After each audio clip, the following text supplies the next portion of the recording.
تو پھر جو ایک لابی تھی بڑی اسٹرانگ انگریزوں میں جو اینیمل لورس ہیں، انہوں نے کہا جی وہ پروٹیسٹ اور یہ وہ کہ یہ جو ہے یہ حلال گوشت کہتا ہے وہ بنائیں گے اور جانوروں کو یہ ذبح کریں گے، وہ کرویلٹی ہے. اینڈ دیور اینیملس آگیس اینیملس کرویلٹی تھی. تو میں نے کہا بہرحال وہ تو بات کی بات ہے، لیکن کم از کم پالیسی تو ہونی چاہیے. تو خیر 2 سال جب میں تھا وہاں council with in the council, وہاں کنزرویٹو پارٹی اور کچھ اور تھے، انہوں نے کچھ اپوز کیا، لیکن بڑی لمبی چوڑی ڈیبیٹ تھی. I spoke quite emotionally. تو میں نے کچھ بندے لے گیا وہاں. یہ ہوا کہ ایون جو لارڈ میں ہمارا لیبر کا تھا، مجھے یاد ہے ابھی شپلز تھا اس کا نام میں بھول گیا، وہ اس نے اپوز کیا وہ موشن، اس نے خلاف ووٹ دی. تو میں نے بہرحال اپنی جو میری تقریر سے میں نے کہا کہ آئی ایم امیزڈ کہ member of my group Labour being the Lord Mayor he cares less for the Muslims but he cares more for his own white community. بارہ خیر جی وہ کو 2-3 ووٹ سے میں نے پاس کروا دیا. اس زمانے میں ایک اور مسئلہ بھی تھا کہ ہماری جو لڑکیاں تھیں ان کو مجبور کیا جاتا تھا کہ وہ یونیفارم لگائیں. تو ہماری کمیونٹی نئی تھی، تو لوگ کچھ ہمارے وہ بڑے اس کو ناپسند کرتے تھے اسکرٹس کو. تو ابھی بھی لوگ کچھ کرتے ہیں، ہاں کرتے ہیں. جو مذہب ہاں تو پھر یہ ہوا کہ وہ ایجوکیشن کی ہماری چیئرمین تھی، اچھی بھی تھی لیکن وہ پرانے خیال کی تھی، بٹ شی واز اوکے. اس کو میں نے آہستہ آہستہ قائل کیا. پھر اور جو اچھے کچھ کونسلر ہمارے حمایتی تھے ان کو کیا. پھر میں نے یہ کیا کہ اسکولوں میں پالیسی بنا دی کہ مجبور نہیں کیا جائے گا، مرضی ہے کسی کی. نہیں تو سب سے پہلے آپ نے رہائش کا مسئلہ حل کرایا، پھر امپلائمنٹ کا کرایا، پھر حلال گوشت، حلال گوشت، پھر بچوں کے یونیفارم، بلکہ یہاں تک نہیں، تھی اس کو ختم کیا. یہاں تک نہیں. میں نے کہا کہ جو ہمارے بچے سیکنڈری اسکول میں، ہائی اسکول میں، تو ان میں سے کچھ نماز پڑھتے ہیں، تو نماز کی اجازت ہونی چاہیے خصوصاً جمعہ کو. پھر انہوں نے اسکول میں مخصوص ہر اسکول میں جو اپر اسکول تھے اس زمانے میں 2 ٹیئر سسٹم تھا یا 3 ٹیئر سسٹم تھا. تو اپر اسکولز میں یہ ہوا کہ وہ ان کو فیسلٹی دی گئی. 5 میں خیر میں جب لارڈ میئر بنا تو میرا وہ کچھ پریویلیج بھی تھا کہ میں I could what I wanted. تو جب پہلے دن وہ ہوتی ہے بڑی سیلیبریشن وغیرہ بناتے اور یہ وہ کافی لوگ گورے کالے سب اکٹھے ہوتے ہیں، تو مجھ سے پوچھا گیا کہ مینیو کیا ہونا چاہیے. میں نے کہا کہ میرے لیے تو خیر حلال ہوگا، لیکن جو میرے گیسٹ ہیں ان کے لیے بھی حلال ہونا چاہیے جو مسلمان ہیں. دیر نو چوائس. لیکن جو سب سے بڑی بات، آپ نے کونسلروں کو بھی حلال کھانے پہ لگا دیا. جو سب سے بڑی بات تھی میں آپ کو بتاؤں، میرا خیال ہے کہ پاکستان سے مجھ سے پوچھا گیا تھا جب میں گیا بیفور یہ 85 کی بات، 84 کی بات ہے، پی ٹی وی والوں نے پاکستان ٹیلی ویژن میں، تو بڑے حیران ہوئے. مجھ سے پوچھنے لگے کہ تم کیا کرو گے جب میٹنگ ہوگی شروع سالانہ وہ ہوتا ہے، سرمنی ہوتی ہے لارڈ میئر کی اور یہ وہ. تو میں نے کہا کہ میں تلاوت قرآن پاک سے شروع کروں گا میٹنگ. وہ حیران ہو گئی کہ انگلستان میں، انگلینڈ میں ایسی. میں نے کہا اٹ ول بی. تو یہاں میں نے کہا جو چیف ایگزیکٹو تھا، he was very good man, very supportive man, very good supporter. تو اس نے کہا کہ لارڈ میئر لوگ تمہارا اختیار ہے جو مرضی چاہو. پھر میں نے کونسل ماسک سے وہ اپنا ہے بندہ آج بھی زندہ ہے اس کو بلایا، وہ انگریزی بھی یہاں کا ہی تھا. تو میں نے کہا ترجمہ بھی کرنا ہے تم نے. تو یہ زیادہ اہم تھا. بالکل.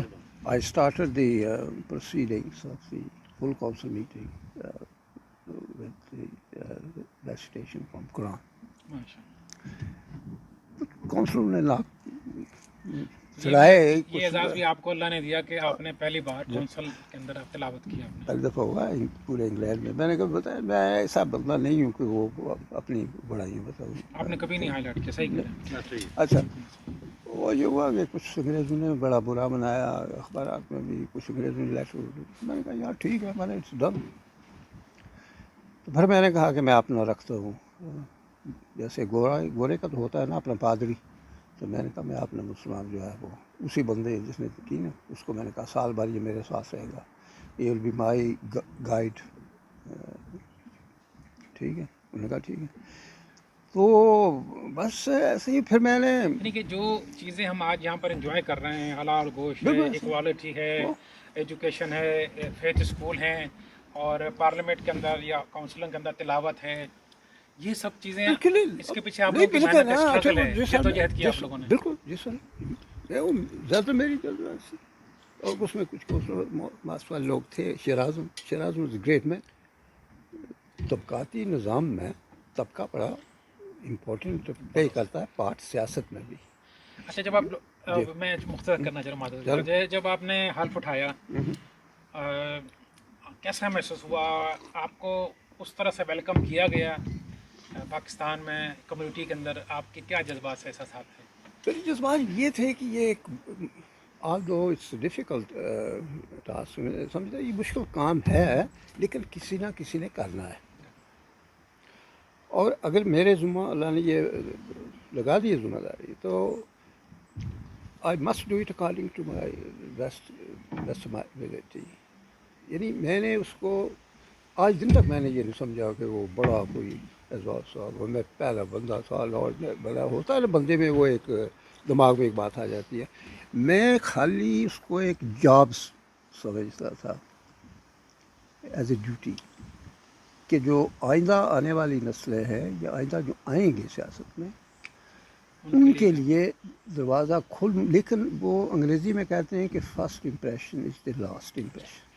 تو میں نے کہا کہ یا اللہ میری مدد کر، اگر میں فیل ہو گیا تو میں خالی خود تو چلو وہ ایک کمیونٹی کا فیلئر کہلائے گا یہ. بالکل یہ کہلائے گا بلکہ آئندہ آنے والی نسلوں کا. تو پھر میں نے حتی البسا کوشش کی، بڑی مشکلات کا سامنا کرنا پڑا، گالیاں کھائیں، گھر کے دروازے توڑائے، ونڈو توڑائے. آپ کے گھروں پہ حملے ہوئے؟ ہوں اچھا کہ آپ کے گھروں پہ حملے اس لیے کہ آپ ایک نمائندہ ایک پوزیشن نہیں میں نہیں آئی واز آؤٹ اسپوکن. میں نے وہاں اچھا وہ کہتے تھے کہ لگی لپٹی بغیر سیدھی بات کر دیتے تھے. نہیں جب وہ ہنی فورڈ کی بات ہے جو وہ تھا تو اس نے کچھ باتیں نازیب باتیں کی ہمارے کلچر کے بارے میں، مذہب کے بارے میں، کالے رنگ کے بارے میں، بچوں کے بارے میں، کمیونٹی کے بارے میں. تو آئی ہیڈ ٹو ڈیفینڈ. تو مجھے آخر کار مجھے آئے وہ پریس والے، کیا ہے تمہارے خیال میں، یو مسٹ گو. میں نے کہا کہ I can't afford to see my city being tarnished and being divided. میں نے کہا اگر نہیں کرو گے تو ریسائٹس ہو جائیں گے. ہمارے مذہب کو، ہمارے بچوں کو، ہمارے کلچر کو ایک بندہ ڈینیگریٹ کر رہا ہے.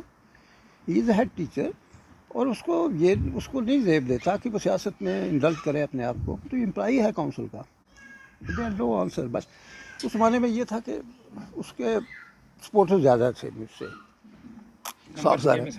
ہوا یہ جو ٹھیک ہے وہ میں نے کہا. پھر وہ اخبار پوری دنیا کی اخبار، یا اخبار ٹیلی ویژن دوسرے نہ آ گئے. پھر وہ اخبار پہ آ گیا، لوگ صبح ہم لوگ خط لکھے کہ who the hell you are to tell a white man to go home and this and that. White privileges تھا. تو ایک ہفتے کے دوران مجھے کوئی 1000 خطوط ملے جس میں ابیوز تھا، گالیاں تھیں. Who the hell you are you fucking bastard, you Paki bastard. جب میں کار پہ ہم جاتے تھے میاں بیوی میں تھوڑی سی وہ ونڈو کھول لیتے تھے تو کچھ انگریز جو تھے وہ ایسے ہی تو میں اسمائل کر دیتا تھا. آئی نیور ریئیکٹیڈ، مطلب ہوتا ہے نا جذباتی. میں نے کہا this is my country, I am your lord mayor, whether you accept it or not it's up. زندگی میں ایک میری اپنی ذاتی ایک اسٹرگل تھی، یہ میں نے کبھی نہیں سوچا. اچھا، اہم ترین واقعات پوائنٹ آؤٹ کریں. ایک تو یہ واقعہ آپ نے بتایا کہ آپ لوگوں کے اوپر جو ہے وہ آوازیں کسی جاتی تھیں، وہ بہت کچھ خطوط بھیجے جاتے تھے. اور اس کے علاوہ کون سے یادگار واقعات جو آپ چاہیں گے کہ شیئر کریں ہمارے ویورز کے ساتھ؟ اس کے بعد پھر یہ ہوا کہ جب میں ایک سال میرا خیال نکالا وہ پاکستان میں گیا. میرا خیال ہے that was a big thing for me. وہاں مجھے مدعو کیا گیا اور I was treated as head of state. مجھے پروٹوکول اتنا ملا. پشاور میں گیا اس زمانے میں نے افغان بچوں کو اس زمانے میں کوئی 120,000 ڈونیٹ کیا تھا. تو وہاں گیا, پھر پنڈی میں گیا, پشاور میں گیا, لاہور میں آئی واز ریئلی ویلکم. میاں شجاع تھے اس زمانے میں میئر آف لنڈن, میرے خیال وہ جماعت اسلامی کے تھے, مجھے اچھی طرح یاد ہے. لاہور میں مجھے سب سے زیادہ وہ پروٹوکول دیا گیا. ضیاء صاحب سے میری میٹنگ تھی, انہوں نے فکس کی. I don't like, I must be very frank with you, اس میں کوئی ایسی بات نہیں ہے, لیکن میں ضیاء صاحب کو نہیں پسند کرتا تھا. تو at one stage I decided not to meet with him. پھر میرے جو یہاں سے آفیسرس تھے, وہ برٹش ہائی کمشنر نے ہمیں بلایا, چائے وائے پلائی پورے ڈیلیگیشن کو بھی. تو اس کو پتہ چلا تو اس نے کہا کہ دیکھیں یہ مسئلہ ایک قسم کا ہے diplomatic, you are here on not political mission. تو پھر میں نے کہا چلو ملتے ہیں. اس کو ملا میں. کیسا آدمی لگا آپ کو ضیاء الحق؟ ہی واز ویری شروڈ, بہت کلیور بندہ تھا. اور میرا پھر وہاں بھی وہی بات جو سچے والی بات تھی نا, میں نے لحاظ نہیں کیا. تو آخر کا میں نے کہا کہ یور ایکسلنسی کہہ رہے ہیں کوشچن. یس, انگریزی میں بات چیت ہو رہی تھی, وہ بیس والے انگریز بھی ساتھ تھے. میں نے کہا کہ when you are going to restore democracy in Pakistan. اچھا, یہ بعد میں جب میں یہاں ریٹائر ہوا نا, ان نے ایک آرٹیکل بڑا لمبا چوڑا لکھا تھا ٹی این اے, کیونکہ اس کا ایڈیٹر میرے ساتھ تھا نا. تو اس نے کہا کہ میں وٹنس ہوں اس بات کا کہ اس بندے میں اتنی ضرورت. کس نے جب کہا, اچھا جو بعد میں آپ کو کیا جواب تھا اس کا؟ بتاتا ہوں. ہی واز ویری کلیور جی, ویری کلیور. وہ لکس بھی ہے نا ویری کلیور. وہ بڑا امپریشن یہ دیتا تھا کہ ہی از نائسسٹ پرسن آن ارتھ. تو تھوڑا سا اس نے پاز کیا, سوچا تھوڑا سا ہنستا تھا وہ بڑا. کہتا ہے کہ it will take Pakistan as far as democracy is concerned as long as it has taken Britain from the day of the Magna Carta. سمجھتے ہیں؟ تو میں بھی ہنس پڑا. میں نے کہا یہ کل بہار. خیر باتیں ہوئی. خیر وہ اتنا تھا کہ اس نے یہ کیا کہ جب باہر ہم آئے, آرمی ہاؤس وہ تھا نا پنڈی, جی ایچ کی, ہاں, تو گورنمنٹ نے گاڑیاں تو ہمیں دی تھی, 4 یا 5 گاڑیاں تھیں اس زمانے میں. یہ مرکس وغیرہ تھی جو میرے اپنے ڈسپوزل کرنے دی تھی. تو میری گاڑی کا اس نے خود دروازہ کھولا. ضیاء الحق نے؟ میں شرمندہ بھی ہوا, لیکن گھر بیٹھا. پھر میری وائف پہلے میری وائف کو بٹھایا, کہتا میں اپنی بہن کو گھر بٹھاؤں گا. پھر مجھے بٹھایا. تو میرے ساتھ تھا جو لارڈ میئر کا ایسکورٹ زمانے میں اب نہیں ہوتے, اس زمانے میں ذرا بڑی تھی یہ اس کی گاڑی واڑی بھی ہماری بہت بڑی تھی, لیموزین تھی اور بجٹ کافی تھا. تو اب تک تو وہ میرے سے بھی ذرا 1-2 انچ اونچا تھا. باب رابسن اس کا نام تھا. تو اس زمانے میں اس کو اسپیشل وردی دیتے تھے. تو میں نے دیکھا کہ جنرل ضیاء فوجی ہوتے ہوئے شاید اس کو یہ نہیں پتہ چلا کہ اس نے سمجھا کہ یہ بھی اس کے ساتھ کوئی ایسکورٹ کو بڑا آفیسر ہی ہے. تو اس نے اس کو مطلب ہے کہا کہ سر, مطلب ہے اس نے میرے جو باب تھا اس نے کہا کہ سر تھینک یو. تو مجھے ابھی یاد ہے کہ جنرل ضیاء نے اس کو سلوٹ مارا. سپاہی تھا نا. خیر یہ بھی باتیں اور بھی 1-2 باتیں ہوئی جو میں نے اپنی کتاب میں لکھوں گا. یہاں ہر بندے کو نہیں کروں گے کہ وہاں مجھے کیا ہوا, کیسے ٹریٹ کیا گیا. وہ اندر خانے جو باتیں ہوتی ہیں کچھ وہاں کی. لیکن شکریہ جناب عجیب صاحب, آپ نے ٹائم دیا. تو ویورز, جیسا کہ عجیب صاحب نے ہمیں بتایا, ہر سوسائٹی کے اندر کچھ خوبیاں کچھ خامیاں ہوتی ہیں. بلا شبہ برطانیہ کا جو معاشرہ ہے اس میں بہت ساری خوبیاں بھی ہیں. اس معاشرے کے اندر ٹالرنس ہے, ایکوالٹی ہے, برداشت ہے. ضرورت اس بات کی ہے کہ ہم ان خوبیوں کو اڈاپٹ کریں اور اپنے ہی اسی اخلاق سے, جو اخلاق ہمیں ملتا ہے اسی اخلاق کے ذریعے اس کمیونٹی کو مزید جو ہے اپنا پاکستان کا اور ہمارے سب سے بڑھ کے ہمارے دین کا جو امیج ہے، حقیقی سافٹ امیج ہے، وہ ان تک پہنچائیں، تاکہ دنیا میں جو آج ہمارے خلاف جو پروپیگنڈا ہے میڈیا میں، اس کا مقابلہ کیا سکے۔ بہت بہت شکریہ۔ یہ آج میرا اس سلسلے کا پہلا انٹرویو تھا، اور یہ میرے لیے بڑے اعزاز کی بات ہے جی صاحب کہ آپ نے میری شروعات میں مجھے ساتھ دیا، اور آپ نے ہمیں انٹرویو دیا۔ انشاءاللہ آئندہ بھی آپ سے بات چیت ہوتی رہے گی۔ تو بہت بہت شکریہ، اجازت دیجیے، اللہ حافظ۔ بہت شکریہ آپ کا، تھینک یو ویری مچ، اللہ تعالیٰ آپ سے دے۔